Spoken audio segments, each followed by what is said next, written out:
Perkenalkan, nama saya Elvira Burukaban, NPM 220-254, kelas 232, Prodi Manajemen.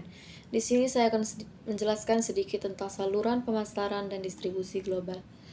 Yang pertama yaitu distribusi. Distribusi adalah salah satu keputusan penting yang menentukan keberhasilan pemasaran global. Akselerasi siklus hidup produk dan meningkatnya kebutuhan kapital untuk riset dan pengembangan produk menuntut entry pasar global yang cepat ke sejumlah pasar nasional. Selanjutnya, proses manajemen distribusi.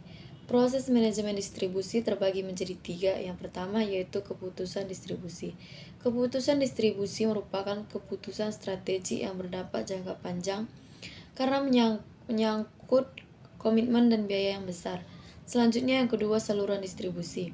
Saluran distribusi adalah serangkaian organisasi yang saling terkait dan terlibat dalam proses penyampaian barang dan jasa guna memenuhi kebutuhan pelanggan secara menguntungkan. Dan yang terakhir yaitu distribusi global. Distribusi global memiliki karakteristik khusus yang membedakannya dengan distribusi di pasar domestik. Selanjutnya, proses saluran distribusi.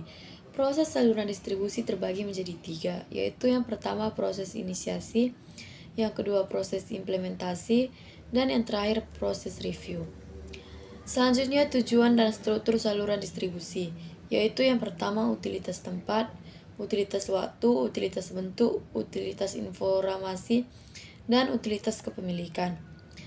Selanjutnya, pilihan utama masuk ke pasar yang kompetitif terbagi menjadi 2, yaitu yang pertama keterlibatan langsung.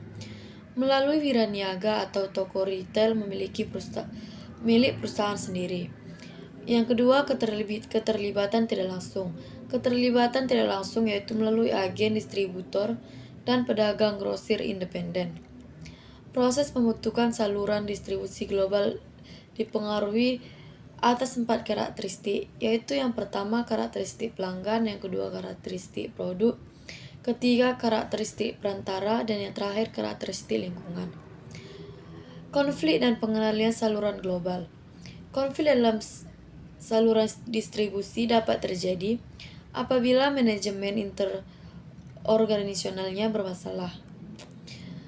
3 sumber konflik yaitu yang pertama yaitu tujuan atau sasaran yang tidak selaras sering dijumpai antara pemanufaktur besar dan pengecer kecil. Yang kedua, konflik domain bisa dijumpai pada situasi pemanufaktur bersaing dengan beberapa pedagang grosirnya. Dan yang terakhir yaitu yang ketiga, persepsi berbeda terhadap realitas muncul jika ada persepsi yang tidak kongruen terhadap realita karena masalah komunikasi bisnis. Selanjutnya, inovasi dalam saluran distribusi global. Inovasi saluran distribusi berkenaan dengan pencarian dan penemuan tipe perantara baru yang bisa dipakai untuk mendistribusikan produk atau jasa perusahaan.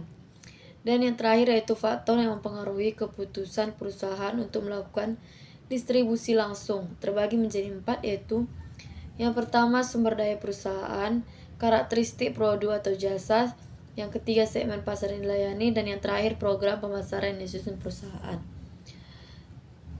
Selanjutnya saya ingin menambahkan sedikit tentang prodi manajemen. Prodi manajemen adalah program studi yang mempelajari bagaimana mengelola suatu perusahaan atau organisasi dan akreditasi pada prodi manajemen di Quality juga sudah B.